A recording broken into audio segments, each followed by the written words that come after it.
Hindi mo naman siguro i-click itong video na ito kung hindi ka interesado na maging isang full-time content creator dito sa YouTube. So actually guys, yung vlog natin today, tingin ko magiging maganda siya. So parang kwentuhan lang natin, and at the same time, dito ibabahagi ko sa inyo yung mga challenges na naranasan ko along my YouTube journey, and for sure magkakaroon din kayo ng idea kung ano ba yung mga asahan nyo na challenges na pwedeng maranasan nyo bilang isang full-time content creator dito sa YouTube.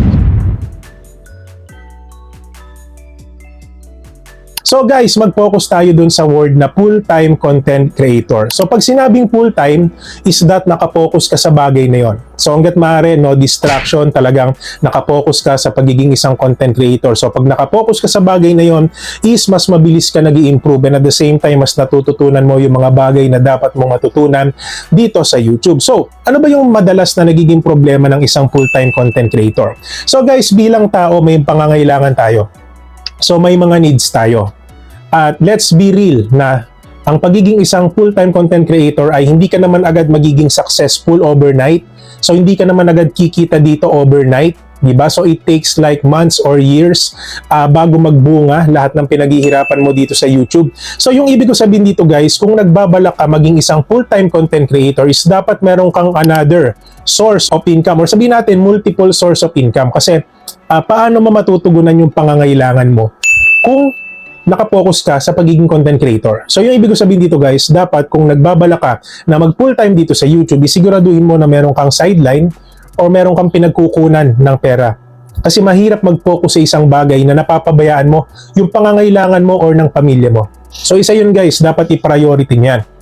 And syempre guys, kung nagbabala ka maging isang full-time content creator, is asahan nyo na talagang madami kayong gagawin na niche or content sa channel nyo. Kasi may mga tao na nagsasabi na DJ, mas maganda na bago ka magsimula is dapat decided ka na doon sa niche na gagawin mo, which is tama naman yun guys, para kahit papano hindi siya ganun ka time consuming at hindi nasasayang yung resources mo kung meron ka man na kailangan doon sa vlogging na gagawin mo. Ito yung sa part ko, no?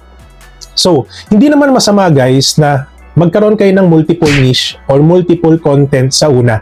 Or pag sinabi kong multiple content, is sobrang dami yung content sa unang sabak nyo dito sa YouTube. Kasi guys, katulad yan ang sinabi ko, is that hanggat maaari, subok lang na subok.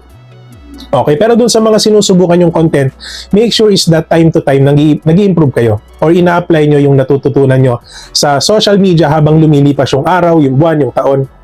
So doon sa mga mistakes na yon, doon sa mga trial and error na nararanasan mo bilang isang full-time content creator, is unti-unti mong mahanap yung perfect formula doon sa channel mo or sa'yo bilang isang full-time content creator. So ang ibig ko sabihin dito guys, sa mga unang taon mo dito sa social media bilang full-time content creator, asahan nyo guys na hindi agad ganon kadami yung milestone na marireceive nyo. So kumbaga mas madami yung failure, mas madami yung challenges, so mas madami yung downfall na mararanasan nyo sa unang mga taon nyo dito sa YouTube. Pero yun yung mga rason para mas maging matibay ka as a content creator. So guys, a disclaimer, no?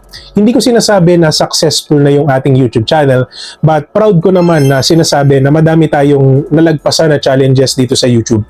So naranasan natin yung downfall, and at the same time yung direction natin, hindi natin alam kung saan ba talaga tayo tutungo. So kumbaga, lahat yan na pagdaanan na natin guys, and madami din tayong realization along the way, which is yung mga realization na yun guys, is yun yung nagbigay sa atin ng tamang pag-iisip kung saan ba talaga tayo patungo dito sa YouTube. Which is nakikita ko naman as of now is nagkakaroon na po tayo ng resulta at tuloy-tuloy na yung pagangat ng ating channel. So yung ibig ko lang sabihin dito guys is YouTube success is hindi lang po yan overnight. Hindi yan yung mag-YouTube ka for 1 week tapos kinabukasan magkakaroon ka na ng audience or magkakaroon ka na ng fans or community. So hindi siya ganun guys. Okay? So may mga content creator guys na nagtatagal nga sila ng almost 5 years, 6 years bago nila makuha yung perfect formula. So example natin guys si MrBeast, di ba? So si MrBeast guys, bago naman siya naging sikat at grabe yung followers niya, almost parang 300 to 400 million subscriber na siya. Di ba guys, hindi naman siya agad nakilala eh.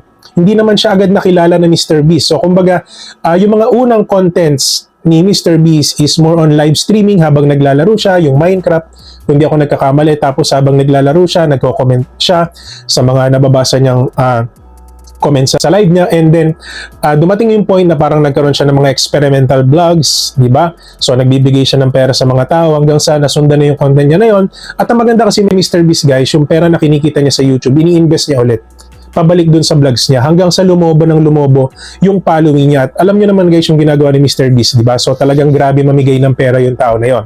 So yung ibig ko sabihin dito guys, si Mr. Beast nagsimula lang din katulad natin sa YouTube na nagsimula lang din siya sa zero. Di ba parang si Kong TV, hindi naman yan agad si Kong TV.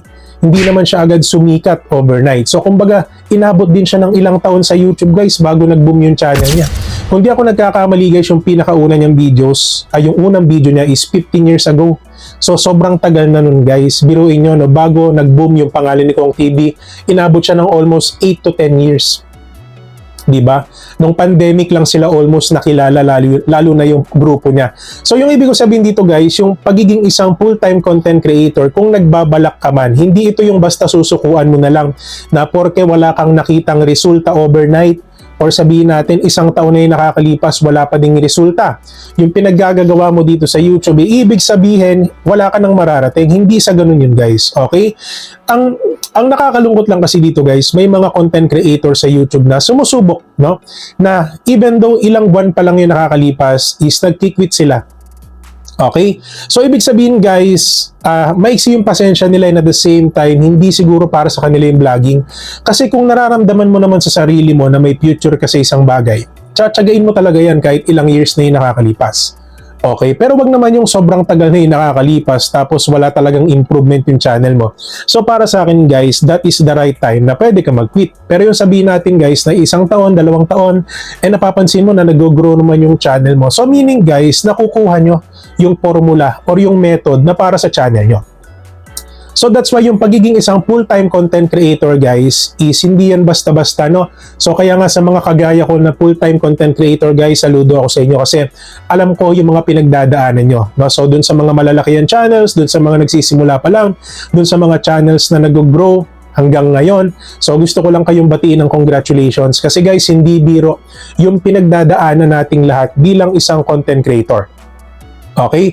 And then, may mga tao naman na ginagawa lang nilang libangan ng YouTube and eventually parang dumadating yung point na sineseryoso nila kasi nakikita nila yung opportunity, lalo na yung pera sa social media. Aminado ba kayo guys na ganun kayo? Kasi madami ako nakikita ng mga OFW or mga content creators na ginagawa lang nilang pampalipas oras ang YouTube and malalaman mo na nagkakaroon na sila ng interest kung paano ba sila pwede ma-monetize sa YouTube, paano ba nila pwede pataasin yung sahod nila sa social media.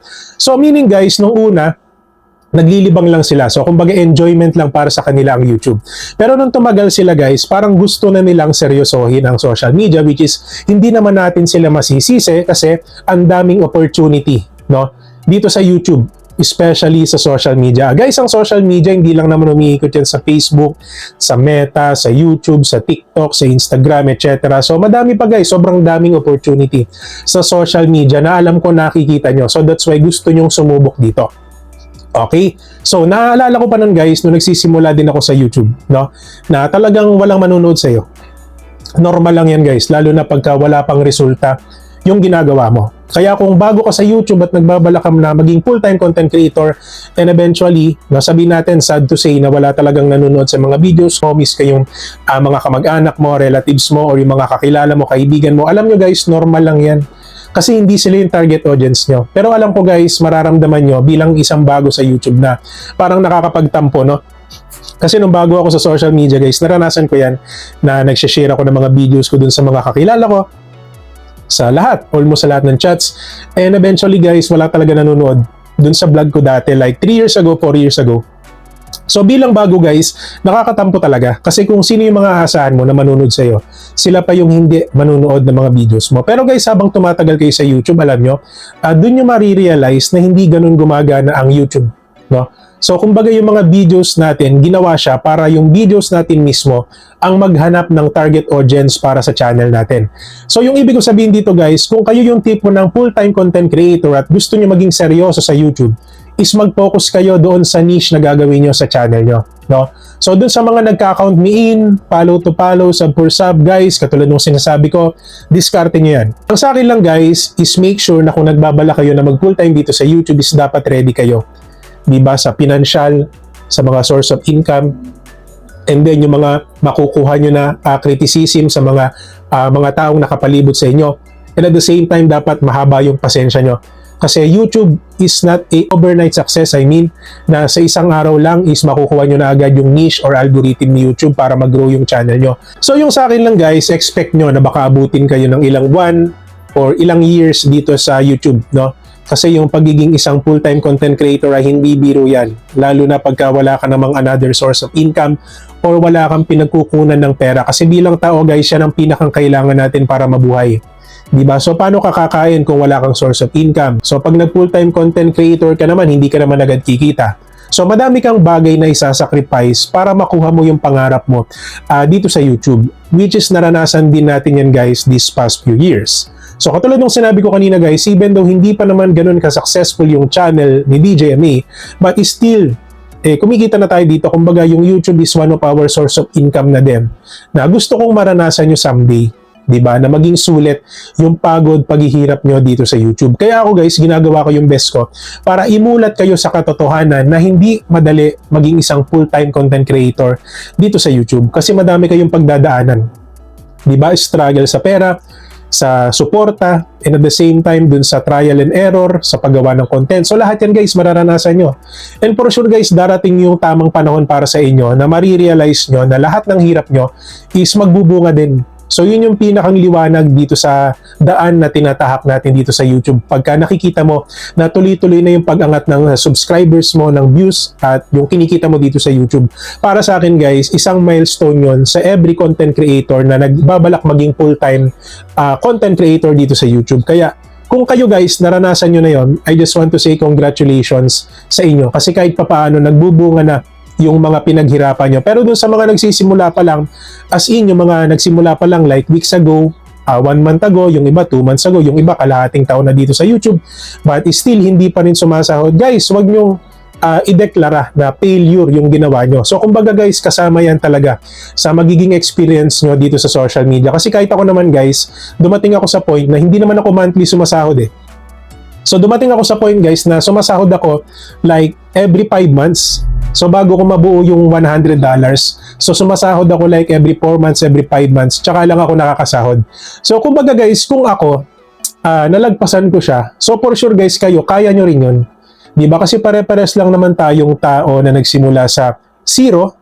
Diba? So kung may kanya-kanya lang talaga tayong niche at may kanya-kanya lang talaga tayong bilis or bagal sa pag-grow ng ating mga YouTube channels. Pero guys, isa lang naman yung kahantungan natin kung kayo ay magiging determinado, madiskarte, or talagang disiplinado sa pagbablog. For sure guys, magtatagumpay din kayo someday dito sa social media. At yun lang naman guys, I think dito na nagtatapos yung content natin. And sana kahit papano na-motivate kayo and maging ready kayo dun sa mga challenges na magiging hadlang para kahit papano makuha nyo yung pangarap nyo dito sa YouTube. Pero wala naman kasing bagay na nakukuha ng mabilisan or madalian guys. Kaya i-expect nyo na talagang mararanasan nyo siya along the way, di ba? So katulad nung sinabi natin kanina guys, ang pagiging isang full-time content creator is parang lifetime commitment siya na dapat kahit papaano iseryosohin at aralin nyo. At pinakamahalaga guys para sa akin is dapat disiplinado ka. Kung may sinusunod ka ng oras ng pag-upload ng videos mo, so dapat sundin mo. Diba? Kung may sinusunod ka na time frame, kung anong oras ka mag-upload, dapat sundin mo. Para kahit papano yung mga viewers mo is expected nila yung time kung kailan ka mag-upload. Okay? At kung sa tingin nyo guys, madami kayong natutunan sa vlog natin ngayon at nagbabala kayo na maging isang full-time content creator, tingin nyo natulungan ko kayo dun sa mga ideas na naibahagi ko sa inyo ngayon, is don't forget to subscribe our channel DJMA for more videos like this. At syempre guys, hindi natin kakalimutan yung pa-shoutout sa ating mga solid viewers. Ayan, sa mga videos natin this past few days. At syempre, mega love shoutout pala sa mga exclusive members ng ating channel. Ayan, sa mga special members na yan, mega love shoutout sa inyo. Sa mga gusto magpa-member guys, click nyo lang po yung join button.